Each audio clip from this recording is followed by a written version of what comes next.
podcast es una iniciativa de Quinton Brands, el estudio de diseño de marca y branding de Samuel Ferrer. Si tienes un negocio, tienes una marca, y Quinton Brands te ayuda a crearla y a gestionarla de forma honesta y relevante para tu audiencia. No lo dudes, empieza a invertir en el mayor activo que tienes, tu marca. Más información en www.quintonbrands.com.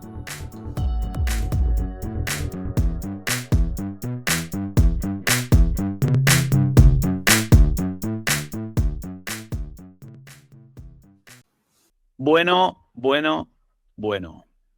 Hoy charlamos con Carlos Sánchez, que es Head of Product en el Real Madrid.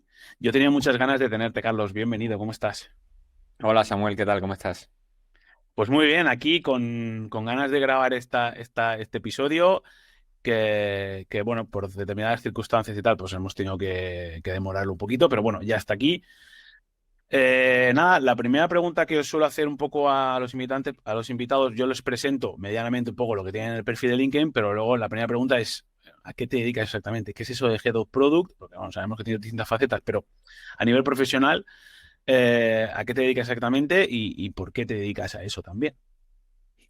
Vale, pues soy, como tú has dicho, Head of Product en el Real Madrid, y mi trayectoria anterior ha sido como diseñador de productos digitales. Y ahora pues llevo el equipo de producto digital dentro de Real Madrid, que pertenece al departamento de digital del club. Y pues nos encargamos de construir todos los productos digitales que llevan la marca Real Madrid. Que imagino que no deben de ser poquitos, ¿no? Y además con una marca tan grande, al final eso tiene un impacto importante, imagino, en el, pues vuestro trabajo tiene un impacto importante en un montón de gente, ¿no? Porque al final el Sí, Real Madrid le sigue muchísima gente. total. Muy bien. Vale, ¿y por qué te dedicas a diseñar el producto? ¿Qué es? Porque entiendo, ¿cuál es un poco de dónde vienes, a dónde Ujú. partes? Por ejemplo, mi historia, que es un poco parecida en el sentido de que yo empecé en Bellas Artes, de ahí al diseño, de ahí al diseño de producto, luego al branding. O sea, yo tengo una trayectoria un poco, ¿sabes? De camino así un poco diferente, ¿no? Entonces, me interesa conocer un poco también los orígenes y el proceso, ¿no? Vale. Yo diría que me dedico a esto porque me gusta crear, me gusta construir y me gusta resolver problemas. Y eso fue lo que en su momento me llevó a estudiar una ingeniería, me llevó a estudiar teleco. Luego, durante la carrera, descubrí que aquello pues, no me gustaba demasiado y, y empecé a hacer páginas web por mi cuenta. Hablo del año, pues, seguramente 2003 o así, los orígenes casi Ela. de Internet, Sí, sí. cuando pues, la herramienta que había era FrontPage o Dreamweaver. Y descargaba webs, ¿no? Botón derecho, descargar, te descargabas el HTML completo y a partir de ahí pues yo empezaba a jugar con ellas y a modificarlas. Y así fue como de una manera un poco autodidacta empecé a aprender algo de código. Y empecé también a diseñar, porque, claro, cogía una base y luego la llevaba a una dirección diferente y eso requería, pues, diseñar, ¿no? Y ahí fue cuando descubrí una pasión que no conocía hasta ese momento por la creación de productos digitales y hasta ahora. Y hasta ahora, tela. No, al fin, en 2003 estaba yo pensando, claro. En 2003 estaba yo empezando la carrera, ¿sabes? Yo no sabía qué quería hacer con mi vida. Yo tenía una ligera. Tú ya más o menos tenías ahí, descubriste ahí lo que te motivaba. Yo tardé un poquito más. O sea, yo tardé unos añitos más en descubrir un poco lo que. Pero creo que eso es un proceso que por el que todo el mundo pasa en algún momento, ¿no? Que vas probando cositas, vas haciendo tal, y de repente hay algo que hace clic y dices, esto es lo mío, ¿no? Sí, además es que es una disciplina relativamente Nueva. nueva, ¿no? Yo cuando elegí estudiar teleco, pues estudiar diseño de productos digitales no era ni siquiera una opción. Pues, tenía la opción en Claro. todo caso de haber estudiado diseño industrial, ¿no? Así que no era una opción y es una disciplina que es relativamente reciente, se ha, digamos, creado en los últimos o sea, sentado en los últimos 20 años. Ahora sí hay opciones para estudiar eso si tienes claro cuando sales del instituto que lo que te gusta es crear productos digitales, pero entonces no existía esa opción. Qué bueno, qué bueno. Vale, como has visto, como has dicho, no tenemos, es una disciplina relativamente nueva en la que ahora ya sí, pero antes a lo mejor no. Entonces, para aprender todo eso o para explorar esa disciplina, ¿qué referencias buscabas? O era todo, me has dicho que eras un poco autodidacta en ese sentido y obviamente no había formación reglada, con lo cual era todo muy autodidacta. ¿Dónde bebías tú para aprender? ¿Qué hacías? Pues yo aprendí de una manera un poco ortodoxa, muy autodidacta, muy en base a libros. Una cosa que hice, me fui a estudiar un año a Estados Unidos y ese año, que básicamente lo que iba a hacer era asignaturas de libre configuración, eh, decidí coger el máximo número posible de asignaturas de diseño. Y ahí fue cuando ya tuve claro que lo que quería hacer era diseño. De hecho, estuve un año estudiando allí, en el segundo semestre entré como becario en el departamento de comunicación de la universidad como diseñador gráfico en su momento. Mm. Y digamos que en ese año fue cuando más aprendí, cuando pegué un salto más grande, porque dejé de aprender de manera autodidacta y empecé a estudiar formalmente asignaturas de diseño. Y fue un impulso y fue lo que me llevó a decidir que lo que quería hacer era eso. Luego volví a España, terminé la carrera pues por tener Por el tener, título, pero ya teniendo claro que mi camino era otro.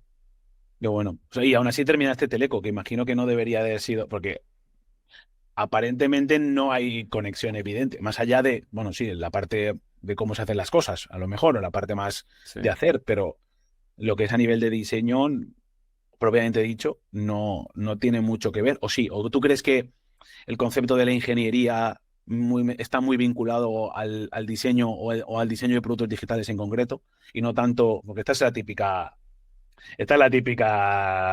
el típico melón de diseñador ingeniero, diseñador artista, ¿sabes qué, no?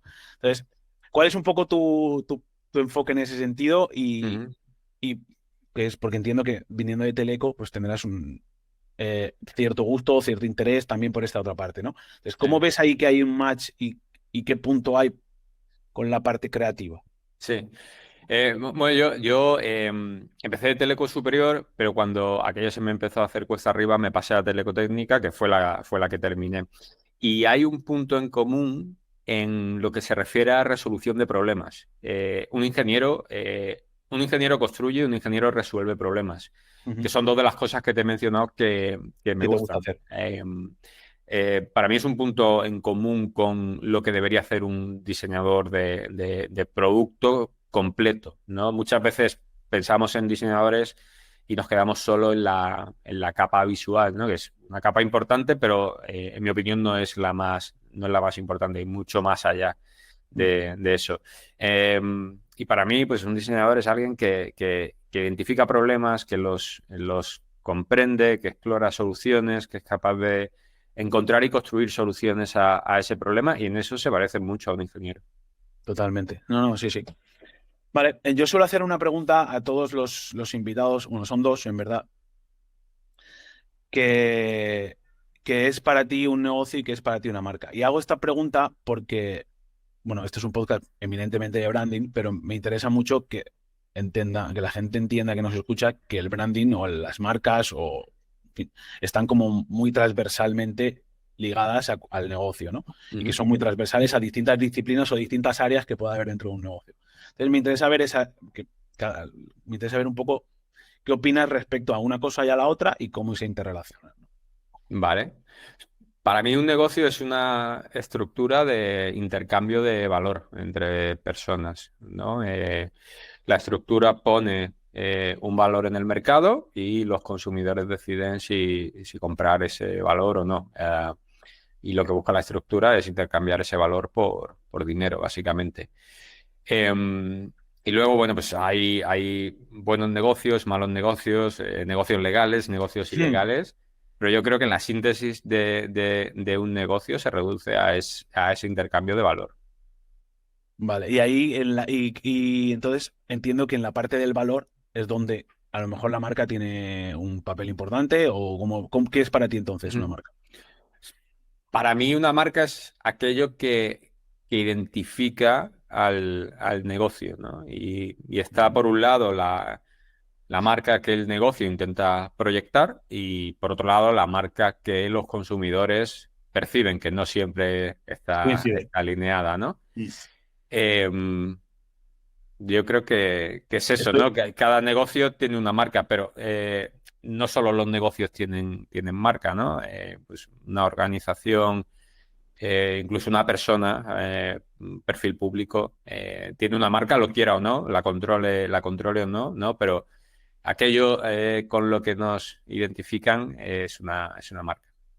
Totalmente, estoy bastante alineado con tu forma de entender el concepto de marca porque yo creo que es importante las dos patas, ¿no? La interna y la externa, ¿no? El que la Mm, emite y el que la recibe. justo. Que en ese punto es donde creo que el diseño y el diseño de producto en concreto también tiene muchísima relación. Ujú, Al final, un diseñador resuelve un problema, pero tiene que hacerlo fácil, entendible y comprensible para que el otro lo perciba tal como el diseñador quiere, ¿no? O como el diseñador espera. ujú. Entonces, si nos metemos un poquito por ahondar un poquito por ahí,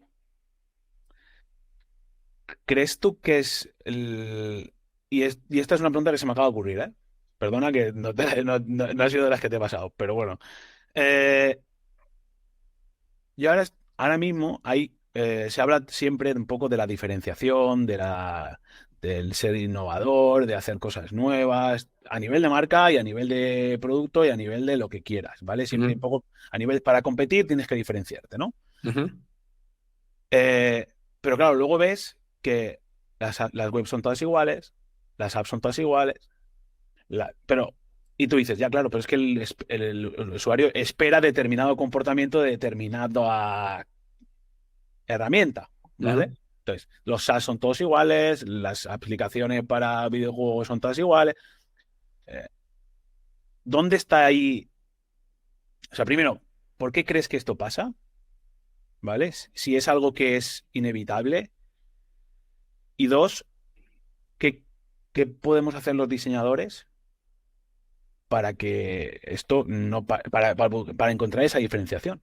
Vale. A ver, yo opino que la diferenciación no es necesaria en todos los niveles. Y cuando hablamos de productos digitales, efectivamente, pues en los últimos 20 años ha habido una convergencia hacia webs, apps cada vez más similares entre sí. Y esto, en mi opinión, no es necesariamente malo. De hecho, creo que tiene más cosas positivas que negativas. Si pensamos en los orígenes de Internet, eh, eh, bueno, las apps no existían, pues, y si pensamos en webs, eh, había mucha creatividad en esas webs, había auténticos Sí, tesoros, ¿no? sí, sí, Por, sí. por hablar de alguna mítica, ¿no? La web de la película Space Jam, ¿no? Que sigue conservándose por ahí. Esas webs eran creativas, eran divertidas, pero no eran muy útiles. Y eso lo hemos ido aprendiendo con los años, ¿no? Al final, eh, piensas en, no sé, en las web primigenias de Amazon, de eBay, de Facebook. Eran webs que no resolvían problemas claros, que no estaban alineados con lo que llamamos el job to be done de los usuarios, ¿no?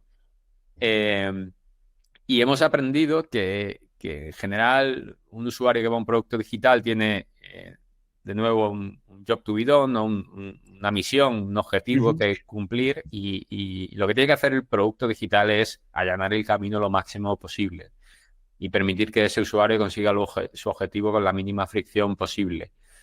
Entonces yo creo que inevitable que los productos se vayan pareciendo cada vez más porque van aflorando patrones de interacción que claramente funcionan y son mejores que el resto. Entonces lo que hacemos el resto es imitar, copiar ese patrón que existe. Eso hace que el usuario no tenga que reaprender cada producto digital con el que interacciona, ¿no?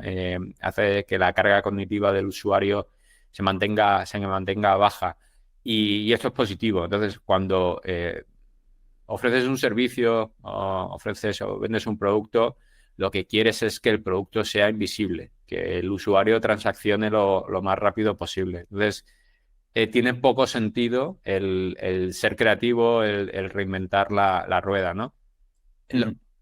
Creo que en aplicaciones muy específicas, en proyectos más experimentales, más artísticos, pero si estamos vendiendo algo, yo creo que es normal que vayamos a los patrones de interacción que está más que demostrado que funcionan. No, no sé, si sabemos que una X en la esquina superior derecha es lo que entiende todo el mundo para cerrar una ventana o un modal, lo vamos a usar, tiene poco sentido reinventarlo, ¿no? Claro. Si sabemos que tirar de una pantalla hacia abajo es lo que el usuario espera para refrescar el contenido, pues lo vamos a usar, tiene poco sentido reinventarlo, ¿no? Entonces, yo creo que por eso vamos convergiendo, ¿no? Y es verdad que hemos perdido creatividad, cada vez los productos son más aburridos, por decirlo de alguna manera. Tenemos nostalgia de esas webs estrambóticas de hace 20 años. Pero claro, si lo que queremos es vender, siempre vamos a matar esa creatividad en pos de lo que sabemos que funciona. Sí, no, totalmente. Yo hasta cierto punto había llegado un poco a esa conclusión y así es como creo que como debe de ser. Sí que es cierto que al menos a mí o sea, me parece interesante lo de hacer que el producto sea invisible. O sea, que el producto tiene que ser invisible y que el usuario no deba tener carga cognitiva. Creo que es importante porque al final es lo que tú dices, ¿no? Tiene que llegar tiene que hacer una acción. Entonces tiene que ser lo más intuitiva posible, ¿no? Pero claro, hay muchos negocios que son ese producto.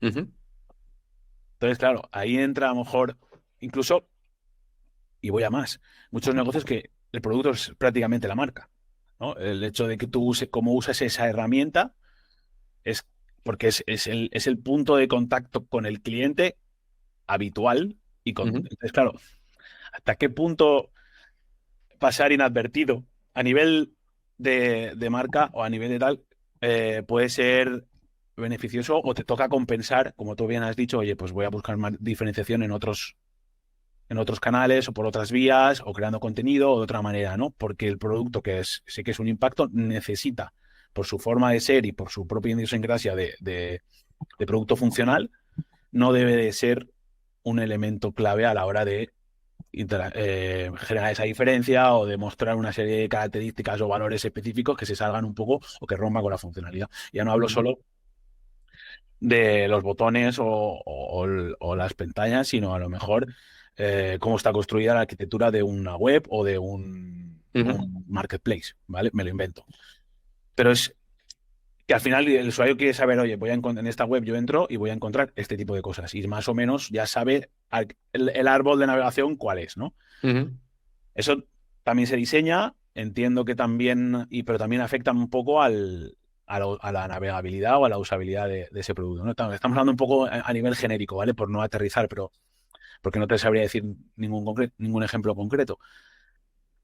Pero Pues yo mira, sí. Sí. ¿por qué se parecen tanto entre sí las plataformas de streaming? O sea, ¿hay alguna plataforma de streaming en la que puedas pensar que se diferencie radicalmente del resto en cuanto a patrones de interacción? No, son todas prácticamente iguales. Todas te presentan el contenido en filas, todas tienen la opción de añadir a favorito, todas tienen la opción de continuar viendo un episodio por donde lo dejaste, todas tienen la opción de continuar viendo el siguiente episodio, todas tienen perfiles de usuario. Y Todas en modo oscuro porque imitan el cine. Sí, como hay una serie de patrones. Sí. Y creo que nadie se va a dar de alta en Netflix en lugar de HBO porque la aplicación de Netflix a nivel de interacción haga cosas diferentes, ¿no? Al final, No. lo que importa es el contenido. puramente. Y nos damos de alta y de baja en estas plataformas por principalmente el contenido que nos ofrecen y el precio que tienen seguramente, ¿no? Y el producto lo que trata es de ser lo más invisible posible. Luego sí tienes espacios en los que elevar un poquito la experiencia, ¿no? El To-Doom de Netflix, ¿no? Pues es algo que es una seña de identidad, es parte de la marca de Netflix, ¿no? Y aprovechas esos pequeños momentos para enriquecer la experiencia, ¿no? Pero nadie se da de alta en Netflix porque el sonido de esa animación sea diferente o mejor que el de Disney El Plus, por resto. ejemplo. Totalmente. Sí, a lo mejor no es un elemento, no son las pequeñas diferencias no son decisivas, ¿no? Son complementarias.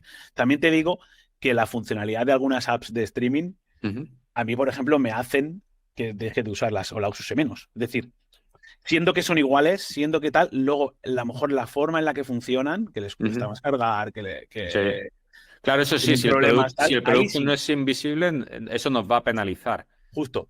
Pero además bastante. Es decir, el hecho de que digas, esto me molesta, se nota mucho, ¿no? Cuando un Mm. producto no funciona bien, que es lo que tú dices, no es invisible, se hace visible, pero para mal.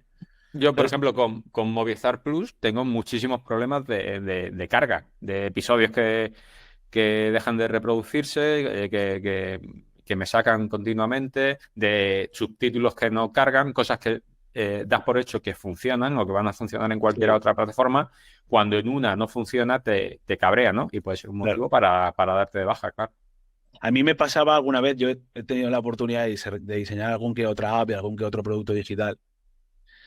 Y luego cuando claro, tú diseñas una cosa, eso se pasa a producción, se desarrolla, lo ve el cliente y hay cosas que fallan, al principio, sobre todo al principio, ¿no?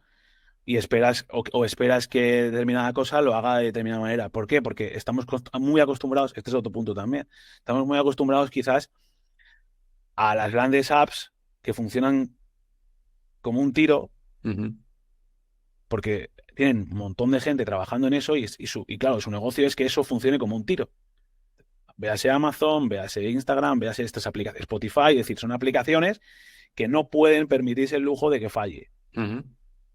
¿Qué pasa? Que tú tienes que hacer una aplicación pequeñita o una web app o lo que sea para un cliente, para un proyecto, para una cosa en concreto, que no tienes ni el presupuesto, ni el desarrollo, ni el tiempo, ni para. Entonces, obviamente el producto se ve. O sea, el Ujú. fallo se ve más, ¿no? Sí. Y el cliente no es capaz de entender, o muchas veces no es capaz de, a mí me ha pasado, que le tienes que explicar, oye, mira, esto pasa esto, ojalá pudiéramos hacer que funcionara así, pero para que esto funcione así requiere tiempo, requiere de pruebas, requiere afinar muchísimas cosas, ¿no? Eso también es un punto que también pasa, ¿no? No sé si en tu caso, en tu experiencia, habrás tenido algún caso en el que te haya pasado algo de esto, pero entiendo que sí, es bastante. A mí me ha pasado alguna vez que otra. Sí, es complicado, ¿no? Al final, visto por alguien que no necesariamente tiene que entender cómo se construyen los productos digitales, Amazon es una web, igual que, no sé, la web de la frutería Manolo. Las dos son una web. Mm. ¿Por qué una necesita un equipo de miles de personas y otra la puede hacer una sola persona? Bueno, pues porque son magnitudes de complejidad totalmente Totalmente diferentes, distinta. ¿no? Mm. Y eso muchas veces explicarlo es complicado, ¿no? Porque los productos digitales para la mayoría de la gente son una caja negra y no tienen por qué saber cómo funcionan detrás y el nivel de complejidad que tienen por detrás. No, no, totalmente. Vale, cuéntanos ahora, esta es un poco la pregunta así más importante o la que me gusta que el oyente se lleve algún aprendizaje, ¿no? Entonces, cuéntanos algo de tu profesión, de los 20 años o 20 y tantos años que llevarás, eh, que de verdad creas que aporta valor a quien nos esté escuchando y que además sea algo que se pueda aplicar prácticamente desde el minuto uno. Bien Ujú. sea temas de aprendizaje personales que han seguido a través de la formación del desarrollo de la profesión o aprendizajes puramente profesionales, ¿no? Vale. Pues mira, mi rol ha ido evolucionando hacia un papel diría que cada vez más estratégico y menos táctico. Pero siempre he tratado que ese plano estratégico sea un plano que de verdad tiene impacto, que de verdad mueve la aguja, que de verdad tiene impacto en el negocio, porque creo que muchas veces hay quien se pierde en la estrategia, en esa estrategia de papel que lo sostiene todo, eh, y se desconecta totalmente de la realidad y deja de tener impacto, ¿no? Cuando pasa de lo táctico a lo estratégico. Y yo creo que me he ido convirtiendo, que he ido evolucionando hacia un perfil en el que creo que lo mejor que hago es hacer que las cosas sucedan, habilitar, desatascar y hacer que las cosas sucedan en la dirección adecuada. Al final, dejas de hacer cosas directamente con tus propias manos, empiezas a gestionar equipos grandes, y es difícil alinear a todo un equipo en una misma dirección con unos mismos objetivos alineados. No es sencillo, ¿no? Cualquier sistema complejo, ¿no? Va a tender siempre al caos, ¿no? Si no hay un orden. Entonces, ya te digo, creo que algo que he ido aprendiendo a hacer y que se me da bien es eso, el asegurarme de que las cosas acaban sucediendo en el tiempo que deben suceder y que mis equipos se enfocan en resolver los problemas adecuados de la forma adecuada. Muy bien. Vale, vamos a hablar un poquito ahora, quizás, vamos a saltar. Has dicho que antes que estuviste un año en Nueva York, imagino, esa es la pregunta que me ha salido, cuando la has dicho, y yo luego me la guardo para después. Imagino que fue ahí cuando a lo mejor quizás empezaste a explorar el tema de la fotografía más en profundidad, porque, ¿saben? Creo que al menos la gente que seguramente nos escuche ya sabrá que tienes por lo menos 2 guías de fotografía de Nueva York, con unas fotos espectaculares y que además lo has hecho con una intención, ¿no? Entonces, ¿eso viene desde de esa época o has estado volviendo a Nueva York regularmente porque es una ciudad que te gusta? Cuéntanos un poquito esa parte de tu vida que creo que también tiene bastante peso. Vale. Bueno, tengo una guía publicada y otra en camino que va a salir seguramente Vale. en primavera.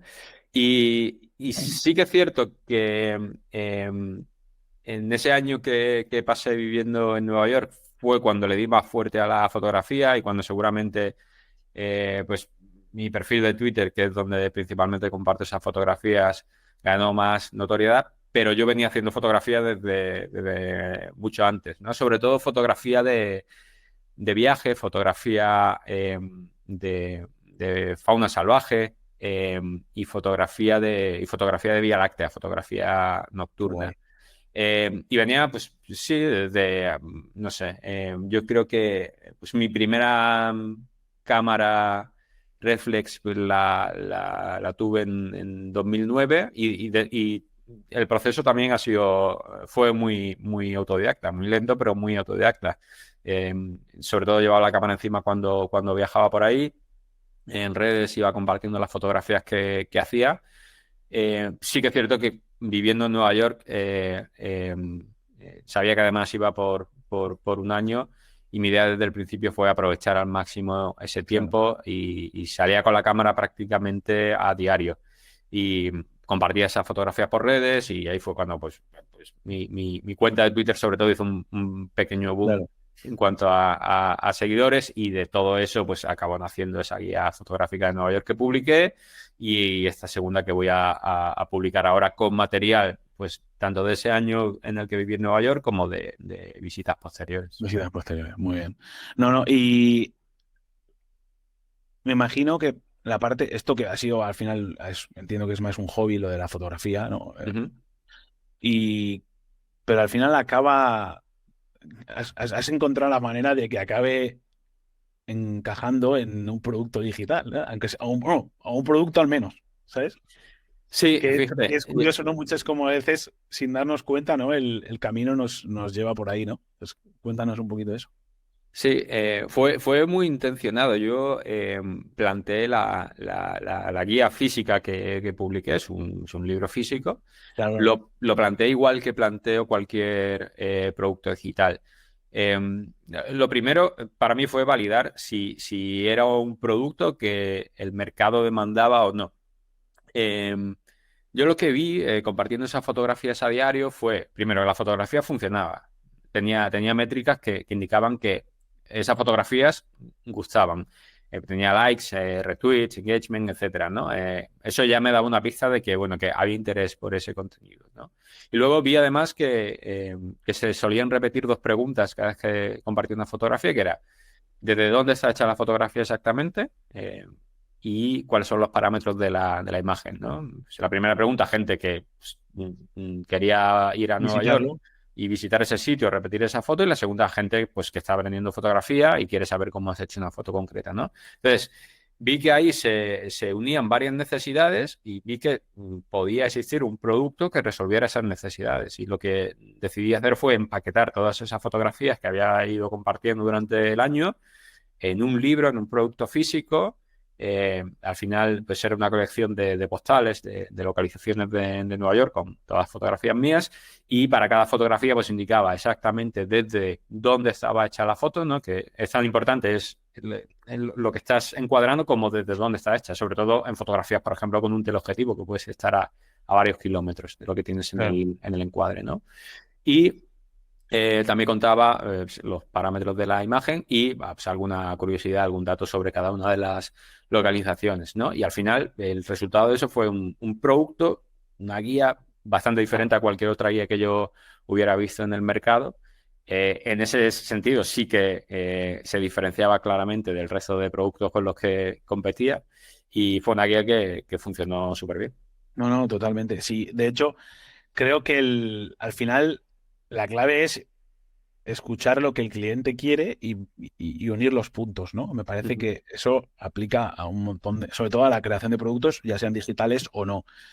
Eh, Sobre todo porque ahí la diferencia estaba porque yo creo que le servía también, le podría servir a alguien que le guste la foto por el propio gusto de tenerla y de mirarla, a alguien que le guste porque le dice dónde puede, qué zonas puede visitar, ¿no? De Nueva York, que puede ser esa parte turística, pero es que además también le sirve a la gente profesional o que está aprendiendo a hacer fotos en otro, porque puede usarlo también. Entonces Esa es era mi como, idea. claro, Sí, tocas un montón de frentes muy, muy interesantes y muchos públicos además, con lo cual, claro.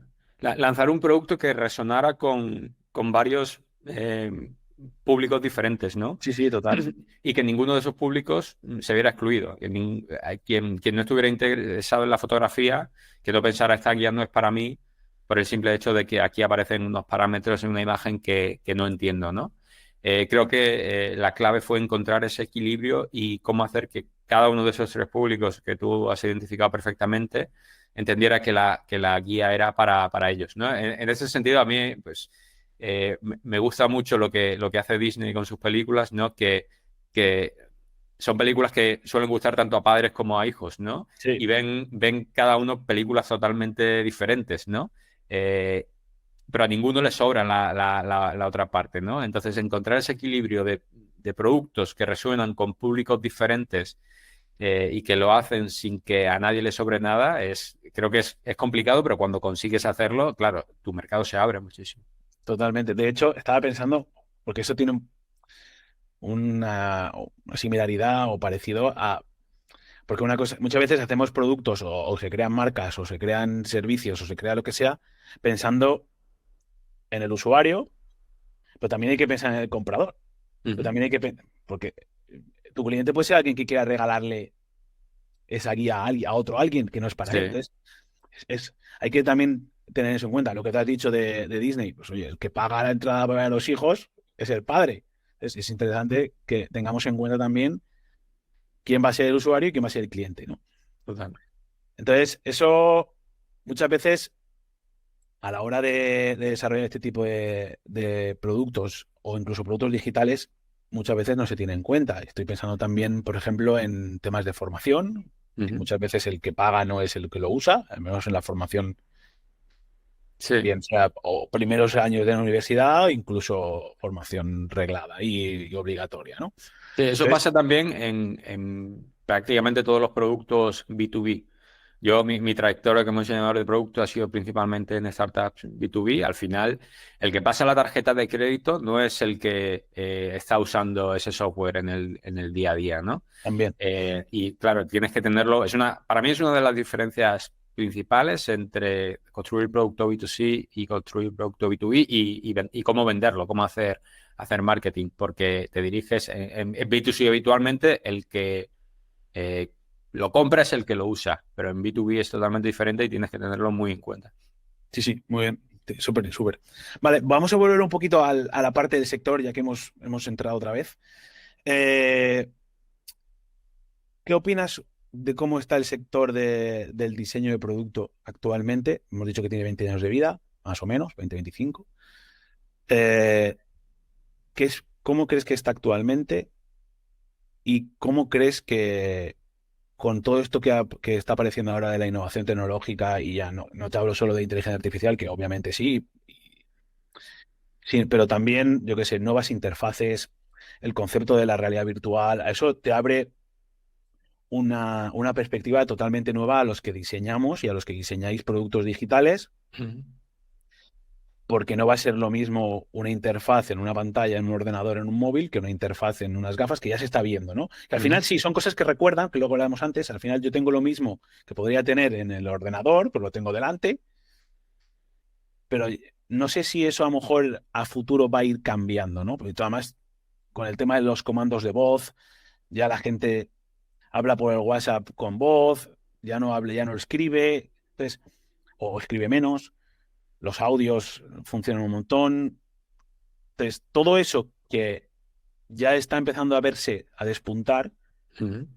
¿cómo crees que va a ir? Esto es un melonaco porque esto es enorme, ¿vale? O sea, que céntrate un poco en el tema que tú quieras, pero esto es enorme, podemos meterlos por donde queramos.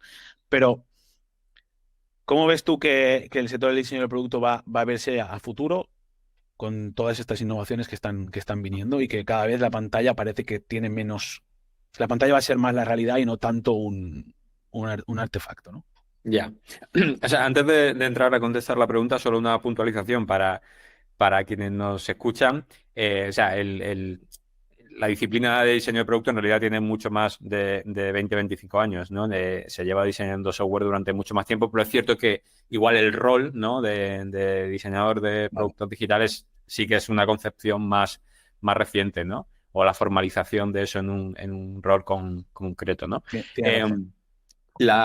Respondiendo a tu pregunta, yo creo que se vienen años interesantes de mucha incertidumbre, en el que creo que las cosas van a cambiar mucho. Y fíjate, yo siempre he rehuido mucho del término diseñador UX, ¿no? Que fue pues, el que todos usábamos durante cierta época para referirnos a lo que ahora nos referimos como diseño de producto. Eh, y siempre he sido muy crítico porque creo que abusábamos del término. Si lo que hacíamos era simplemente diseñar pantallas, no podíamos decir que éramos diseñadores de experiencia de usuario, porque la experiencia de usuario habitualmente va mucho más allá de la pantalla, ¿no? Si pensamos pues en un servicio de envío a domicilio de delivery, ¿no? Pues mi experiencia de usuario sí empieza por una app móvil en la que pido comida en un restaurante, pero luego termina con la persona que trae la comida a mi casa y con la presentación de la comida, el sabor de la comida, la temperatura de la comida, ¿no? La experiencia de usuario va mucho más allá, ¿no? De Mm. las pantallas. Pero creo que ahora que las experiencias se empiezan a fragmentar tanto, ya no solo suceden en pantallas, igual vamos a tener que volver a ese término un poco más amplio de diseño de experiencia de usuario, ¿no? Porque un diseñador completo va a ser un diseñador que seguramente tenga que ser capaz de diseñar interfaces visuales, interfaces táctiles, interfaces sonoras, eh, y cada modelo de interacción es un paradigma diferente, y serán complementarios seguramente. No creo que pues, las interfaces sonoras vayan a reemplazar a las pantallas.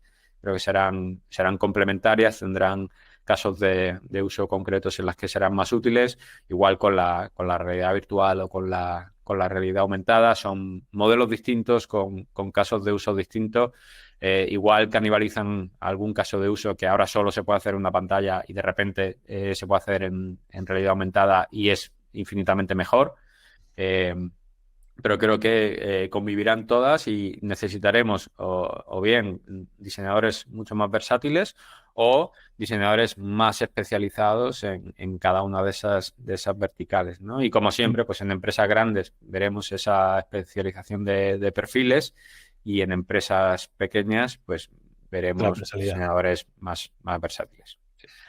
Me resulta interesante y a mí siempre me ha resultado curioso cómo en este tipo de casos, cuando diseñas una app en la que, por ejemplo, una de delivery o una de reservar un coche, un Uber o un BlaBlaCar o el que sea, cómo la experiencia de usuario y la experiencia de cliente se difuminan, ¿no? Llega un punto en el que se tocan tanto que es casi la misma, ¿no? Y ahí dices, ostras, vale, yo puedo diseñar la experiencia del usuario, pero pero llega un momento en el que el cliente ya, o sea, cuando se convierte en cliente ya toca otras. O sea, no sé si me estoy explicando, pero me parece que experiencia de marca, experiencia de cliente y experiencia de usuario, hay un momento en el que es lo mismo, ¿no? O sea, Sí. se fusionan. Que nosotros hacemos un poco la división en diferentes áreas, ¿no? Y en diferentes. Pues si ahora mismo estoy diseñando la aplicación o estoy desarrollándola tal, pues hay que tener en cuenta el uso del uso. Vale. Cuando llega la comida, eso es experiencia de usuario, pero también es experiencia de cliente. Pero ahí tengo que tener en cuenta, pues, proveedores, no sé qué, producto del tal. Y lo que el cliente siente cuando me hace la valoración o si me pone una estrellita o no, eso es marca. Entonces dices, vale, ¿y qué es? ¿Y dónde está todo? ¿No? Al final está todo mezclado. Sí, Llega estoy un de punto acuerdo. en el que está totalmente todo mezclado, ¿no? Y muchas veces queremos, lo que decía antes, profesionales especializados en cada cosa, cuando realmente a lo mejor deberían de tener, sí, tú ser muy bueno en algo muy concreto, pero tienes que tener en cuenta estas otras áreas porque el cliente usuario va a ser, lo vive transversalmente, ¿no? Sí, sí, es que yo creo que son divisiones artificiales que nosotros creamos internamente que al usuario o al cliente le importan poco. Para él, el usuario tiene una experiencia y no está pensando qué equipo o qué departamento está detrás de ese tramo de la experiencia, ¿no? Algo que frustra mucho es cuando tienes un problema con una empresa, llamas y te dicen, no, no somos nosotros, es que Eso lo llevan el fulanito. delivery lo hace no sé quién. Pero a ti te lo han entregado, te lo ha entregado una persona que llevaba una camiseta con el logo de esa empresa y el paquete llevaba el logo de esa empresa, pero le están echando la culpa a una tercera empresa porque su estructura interna Sí. así lo dicta, ¿no? Claro, pues eso para el usuario no tiene ningún sentido, es todo una única experiencia. Totalmente. Vale, vamos a ir terminando ya porque estamos a puntito ya de llegar a la hora que te pedí que me dedicaras. Y ya vamos a ir un poco aquí suelo dejar esta última parte para que nos cuentes pues algún aprendizaje personal, alguna anécdota que te haya pasado, que sea curiosa, algo que te encante hacer también o que te guste. Ya sabemos que te encanta mucho la fotografía, pero alguna otra cosa, algún hobby, en fin. Esto ya es por cerrar y desengrasar y que no nos quedemos con un tema tan denso como el que hemos estado hablando. Cuéntanos algo así un poquito más personal. Vale, ¿por qué empezamos de todo lo que... Por la que tú quieras, ¿sabes? Esto es como súper abierto. Te digo, mira, cuéntame algo que te encante hacer aparte de la fotografía. Si existe, porque a lo mejor dices, pues mira, no, me encanta la fotografía. O verlas, imagínate, me encanta ver mucha fotografía, no sé. Sí, no, o sea, es cierto que hobbies a los que dedique mucho tiempo, pues el principal es la fotografía y viajar. O sea, lo que más me gusta en el mundo es viajar con mi cámara. Seguramente cuando más feliz soy. Y, Bueno, y seguramente me gusta incluso más que el diseño. Lo que pasa es que creo que el diseño se me da mejor y está mejor pagado que Ostras. que la fotografía. Sí, bueno, eso seguro. Eh, pero es lo que más me gusta. Pero bueno, luego, pues no sé, me gusta mucho el deporte, me gusta mucho el cine, me gusta mucho la música, que son, bueno, cosas típicas que imagino que Bueno, responderá todo pero el no por mundo. ser típicas son menos importantes. A mí me encanta sentarme a ver una peli cuando llega a las 10 de la noche, ¿sabes? Aunque Mm, luego me duerma a los 20 minutos, pero oye, esos 20 minutos a mí justifican el día, ¿sabes? ¿verdad? Y, oye, ahí están. Vale, ¿y algo que no te gusta hacer, pero que tienes que hacer? Aquí ya esto ya es más... Pues mira, te diría en mi día a día profesional, crear tickets de Jira. Yo Ya, creo que es una cosa que a cualquiera que trabaje en un equipo técnico y no sea la técnico, gestión, incluso a ¿no? muchos técnicos, es algo que no le gusta demasiado. Ya, El usar herramientas que no fueron pensadas ni diseñadas para eso, pero que como son las que hay y las que usa el resto del equipo, te toca a ti te también toca hacerlo. usarlas. Y sí, no me gusta. Ya, bueno, sí, te entiendo, te entiendo. Creo que yo cuando he trabajado con algún programador, a ellos les gusta mucho lo de los tickets, ¿sabes? Lo de ponme un ticket.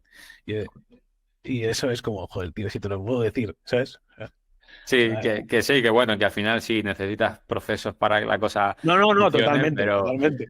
pero hay ciertas herramientas que tela. Sí, sí. Muy bien. Vale, pues nada, el último minutillo ya que te dejo si quieres, pues por si quieres promocionar alguna cosa o alguna cosa que quieras recomendar o tienes el último minuto de la charla para ello. Pues mira, si me dejas promocionar, pues aprovecho para Promoción. comentar lo que te decía antes. Pues tengo una segunda guía de Nueva York que viene en camino. Estará disponible en preventa, pero saldrá en primavera. Es una guía que vuelvo a publicar también con libros.com.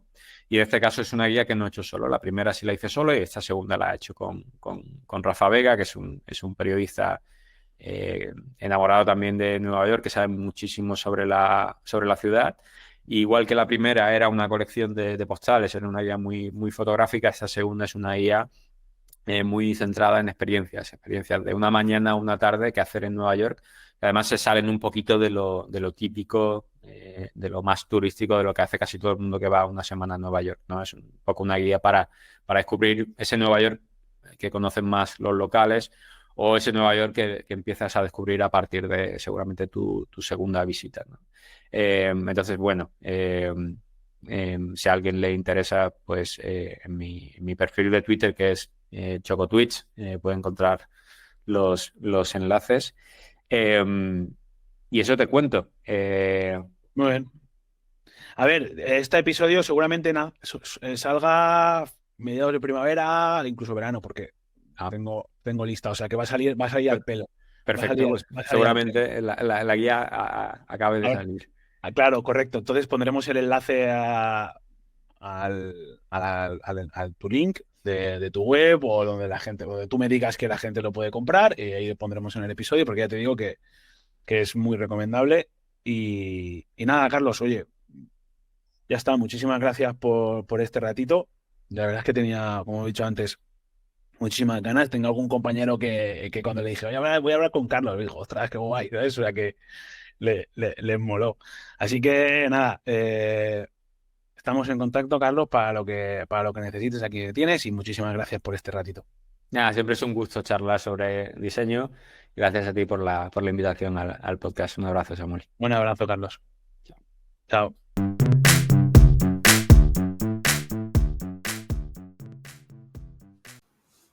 Si te ha gustado, ya sabes, comenta, comparte, dale like para que podamos llegar a más gente y pueda crecer el podcast. Y si quieres formar parte de la comunidad de Relevante, tenemos un grupo de Telegram en el que puedes entrar y ahí podamos compartiendo contenido relacionado con el branding, las marcas y los negocios. En www.quintonbrands.com/relevante, ahí hay un botón que pone que te puedas unir a la comunidad de Telegram. Y ya está, muchísimas gracias por estar ahí y nos vemos en el próximo episodio.